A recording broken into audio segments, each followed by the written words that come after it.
everyone, welcome to Binus Hindi Learning Class. അപ്പോൾ ഇന്നത്തെ ക്ലാസ്സിൽ നമ്മൾ നോക്കാൻ പോകുന്നത് നമ്മുടെ പലരുടെയും ജീവിതത്തിൽ ഒരു ചെറിയൊരു സന്ദർഭമാണ് കേട്ടോ. പലരുടെയും ജീവിതത്തിൽ വന്നിട്ടുണ്ടാവാം. അങ്ങനെ ഒരു സന്ദർഭം നമ്മൾ ഒരു വീഡിയോ ആയിട്ട് നോക്കുകയാണ്. ഓക്കെ, ഇന്നത്തെ വീഡിയോയിൽ നമ്മൾ നോർമലി നോക്കുന്ന പോലെ അല്ല കേട്ടോ. ഇപ്പോൾ ചെറിയ ചെറിയ സെൻറ്റൻസുകളിനെ നമ്മൾ പറഞ്ഞുകൊണ്ട് മലയാളം പറഞ്ഞ് അതിനെ ഹിന്ദിയിലേക്ക് ആക്കി അല്ല നമ്മൾ പ്രാക്ടീസ് ചെയ്യുന്നത്. ഒരു ചെറിയ പാരഗ്രാഫ് തന്നെ ഞാൻ പറഞ്ഞല്ലോ, നമ്മൾ പലരിലും ഉണ്ടായിരിക്കുന്ന ഒരു സന്ദർഭമാണ്. അപ്പോൾ അത് ചെറിയൊരു പാരഗ്രാഫ് പോലെ പറഞ്ഞിട്ട് അത് നമുക്ക് ഹിന്ദിയിലേക്ക് ചിന്തിക്കാൻ പറ്റുന്നുണ്ടോ അല്ലെങ്കിൽ പറയാൻ പറ്റുന്നുണ്ടോ എന്ന് നിങ്ങൾ ട്രൈ ചെയ്യണം. അങ്ങനെ ഒന്ന് പ്രാക്ടീസ് ചെയ്ത് നോക്കണം കേട്ടോ. എപ്പോഴും ചെറിയ സെൻറ്റൻസ് മാത്രം പറഞ്ഞാൽ എല്ലാവർക്കും പറ്റും അല്ലേ? നമ്മൾ പഠിച്ചിരിക്കുന്നവർക്കാണെങ്കിൽ എന്തായാലും പറ്റും. പക്ഷേ കുറച്ച് വലിയ വലിയ സെൻറ്റൻസുകൾ ആക്കിയിട്ട് നമുക്ക് പറയുമ്പോഴാണ് കൂടുതൽ പ്രാക്ടീസ് ആവുന്നത്. ഓക്കെ, ഞാൻ ഒരുപാട് കാര്യങ്ങൾ പറയുന്നില്ല. സന്ദർഭം ഇത്രയേ ഉള്ളൂ. നമ്മുടെ വീട്ടിൽ നമ്മൾ ഹസ്ബൻഡ് വൈഫിനോടോ അല്ലെങ്കിൽ വൈഫ് ഹസ്ബൻഡിനോടോ ആരോടായിക്കോട്ടെ, നമ്മളിന്ന് നമ്മുടെ കുട്ടിക്കാലത്ത് ഒരു സുഹൃത്തിനെ കണ്ടു. ഓക്കെ, അപ്പം അതിൻ്റെ വിശേഷം നമ്മളൊന്ന് പറയുകയാണ്. ആദ്യം മലയാളത്തിൽ പറയും, ഒരു ചെറിയൊരു പാരഗ്രാഫാണ്, എന്നിട്ട് നമുക്ക് അതിനെ ഹിന്ദിയിലേക്ക് സംസാരിക്കാം കേട്ടോ. ഓക്കെ, ഇന്ന് ഞാൻ എൻ്റെ കുട്ടിക്കാലത്ത് ഒരു സുഹൃത്തിനെ കണ്ടു. അവൻ എന്നോട് അറിയുമോ എന്ന് ചോദിച്ചു. അവനോ അവളോ? ഓക്കെ, അറിയുമോ എന്ന് ചോദിച്ചു. ആദ്യം അവൻ എനിക്ക് മനസ്സിലായില്ല അല്ലെങ്കിൽ തിരിച്ചറിയാൻ കഴിഞ്ഞില്ല. ഓക്കെ, പിന്നീട് അവൻ ചില പഴയ കാര്യങ്ങൾ പറഞ്ഞപ്പോഴാണ് എനിക്ക് മനസ്സിലായത്. അവൻ ഒത്തിരി മാറിപ്പോയി. കുട്ടിക്കാലത്ത് ഞങ്ങൾ ഒരുമിച്ചാണ് സ്കൂളിൽ പോയിരുന്നത്. ഓക്കെ, ഇപ്പോൾ അവൻ വിദേശത്താണ്. ഞങ്ങൾക്ക് ഒരുപാട് സംസാരിക്കാൻ കഴിഞ്ഞില്ല, കാരണം ഞാൻ കുറച്ച് തിരക്കിലായിരുന്നു. അതുകൊണ്ട് ഞാൻ അവൻ്റെ നമ്പർ വാങ്ങിപ്പോന്നു. ഓക്കെ, ഹസ്ബൻഡ് വൈഫിനോട് പറയാട്ടോ, അല്ലെങ്കിൽ തിരിച്ചായാലും. ഇപ്പോൾ വൈഫ് ഹസ്ബൻഡിനോട് പറയുന്നൊരു കാര്യം കേട്ടോ. പിന്നെ അവനൊരു മാസം നാട്ടിലുണ്ടാവുന്ന പറഞ്ഞേ. അടുത്ത ആഴ്ച നമുക്ക് അവനെ കാണാൻ പോവാം. ഓക്കെ, ഇത്രയേ ഉള്ളൂ. വളരെ ചെറിയൊരു പാരഗ്രാഫാണ്. നമ്മളിൽ പലരിലും ഉണ്ടായിരിക്കുന്ന ഒരു സന്ദർഭമായിരിക്കാം അല്ലേ? അപ്പോൾ ഇത്രയും കാര്യങ്ങൾ നമുക്ക് കാണുമ്പോൾ ഒരുപാട് കാര്യങ്ങളുണ്ട്, എന്നാൽ പോലും ഇത് സംസാരിക്കാൻ വളരെ എളുപ്പമാണ്. നമുക്കൊന്ന് നോക്കാം കേട്ടോ. ആദ്യത്തെ സെൻറ്റൻസ് എന്താ? ഇന്ന് ഞാൻ എൻ്റെ കുട്ടിക്കാലത്തെ ഒരു സുഹൃത്തിനെ കണ്ടു അല്ലേ? അപ്പോൾ കുട്ടിക്കാലം എന്ന് പറയാനായിട്ട് ബച്ചുപ്പൻ എന്നാ പറയാം. എല്ലാവർക്കും അറിയാം അല്ലേ?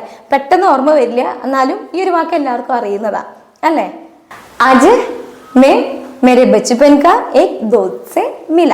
ദോസ്ത് അതാണ് സുഹൃത്ത്. ഓക്കെ, आज मैं मेरे बचपन का एक दोस्त से मिला.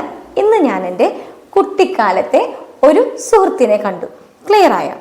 ഇനി അവൻ എന്നോട് നീ എന്നെ അറിയുമോ എന്ന് ചോദിച്ചു. എങ്ങനെയാ ചോദിക്കുക? ചെറിയൊരു ഗ്രാമർ വരുന്നുണ്ട് കേട്ടോ ഇവിടെ. ഉസ്നെ പൂച്ചാ കി, ഉസ്നെ മുജ്സെ പൂച്ച എന്ന് വെച്ചാൽ അവൻ എന്നോട് ചോദിച്ചു. എന്താണ് അവിടെ കീയുടെ പ്രയോഗം വരുന്നുണ്ട് കേട്ടോ. ചെറിയൊരു ഗ്രാമർ. ഓക്കെ, ഉസ്നെ മുജ്സെ പൂച്ചാ കി, ക്യാ തും മുझे जानते हो? ക്യാ തും മുझे जानते हो?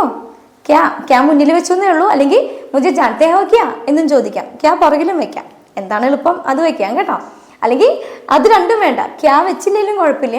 മുझे जानते हो, എന്നെ അറിയുമോ? ആ ഒരു ക്വസ്റ്റ്യൻ ടോണിൽ ചോദിച്ചാലും മതി. ഓക്കെ, ഇപ്പോൾ നമുക്ക് മറ്റുള്ളവരോട് ചോദിക്കാമല്ലേ? നമ്മളും ഇപ്പോൾ പോകുമ്പോൾ ആരെങ്കിലും കാണുന്നു, നമ്മൾ പരിചയമുള്ള ഒരാളെ കാണുന്നു, നമ്മൾ ചെന്ന് ചോദിക്കും എന്നെ അറിയോ എന്ന് ചോദിക്കത്തില്ലയോ? ആ ഒരു സെൻറ്റൻസ് ആണിത്. മുझे जानते हो. पहले उसे में പഹ്ചാൻ നഹി സക്ക അല്ലെങ്കിൽ നഹി പായ. ആ സക്ക പായ എന്ന് പറഞ്ഞു കഴിഞ്ഞാൽ കഴിഞ്ഞു അല്ലെങ്കിൽ കഴിഞ്ഞില്ല എന്നൊക്കെ പറയാനാണല്ലേ. നഹി സക്ക എന്ന് പറഞ്ഞാൽ കഴിഞ്ഞില്ല. ഓക്കെ, പെഹലെ ആദ്യം, പെഹലെ മേ ഉസേ എനിക്ക് അവനെ, പഹ്ചാൻ എന്ന് പറഞ്ഞു കഴിഞ്ഞാൽ പഹ്ചാൻ എന്ന വാക്കിൻ്റെ അർത്ഥം തിരിച്ചറിയുക എന്നാണ്. ഇപ്പോൾ നമ്മൾ തിരിച്ചറിയൽ കാർഡ് എന്നൊക്കെ പറയില്ലയോ, അതിനാണ് ഈ പഹ്ചാൻ എന്നുള്ള വാക്കാണ് കേട്ടോ യൂസ് ചെയ്യുന്നത്. ഓക്കെ, അപ്പോൾ പെഹലെ മേ ഉസേ പഹ്ചാൻ നഹി സക്ക. അതെനിക്ക് അവന് മനസ്സിലായില്ല. പിന്നീട് അല്ലെ, പിന്നീട് ബാദമേ അവൻ ചില പഴയ കാര്യങ്ങൾ പറഞ്ഞപ്പോഴാണ് എനിക്ക് മനസ്സിലായത് അല്ലെ. ഉസ്നെ കുച്ച് പുരാനി ബാത്തേം കഹി. പഴയ കാര്യങ്ങൾ, കാര്യം എന്ന് പറയാനായിട്ട് ബാത്ത് അല്ലെ. അതുപോലെ തന്നെ പുരാനി ബാത്തേം കാര്യങ്ങൾ എന്ന് പറഞ്ഞപ്പോൾ അത് പ്ലൂരലാക്കി അത്രേ ഉള്ളൂ കേട്ടോ. ഉസ്നെ കുച്ച് പുരാനി ബാത്തേം കഹി. അവൻ കുറച്ച് പഴയ കാര്യങ്ങൾ പറഞ്ഞു. തബി മുझे പത്താ ചല, അപ്പം എനിക്ക് മനസ്സിലായി. തബി മുझे പത്താ ചല, അപ്പം എനിക്ക് മനസ്സിലായി. എപ്പോഴാണ്?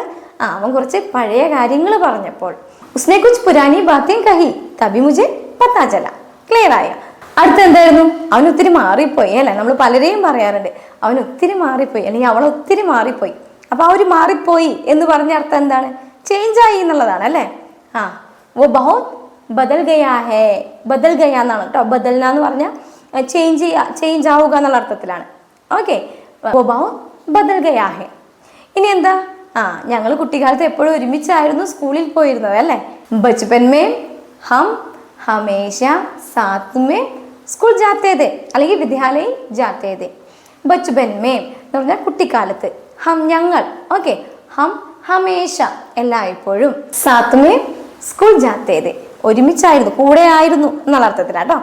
ബച്പൻ മേ ഹം ഹമേശ സാത്ത് മേ സ്കൂൾ ജാത്തേതേ അല്ലെങ്കിൽ വിദ്യാലയ ജാത്തേതേ. ഓക്കെ, അടുത്തത് ഇപ്പോൾ അവൻ വിദേശത്താണ്. എങ്ങനെയാ പറയാ? ഇപ്പോൾ അവൻ വിദേശത്താണ്.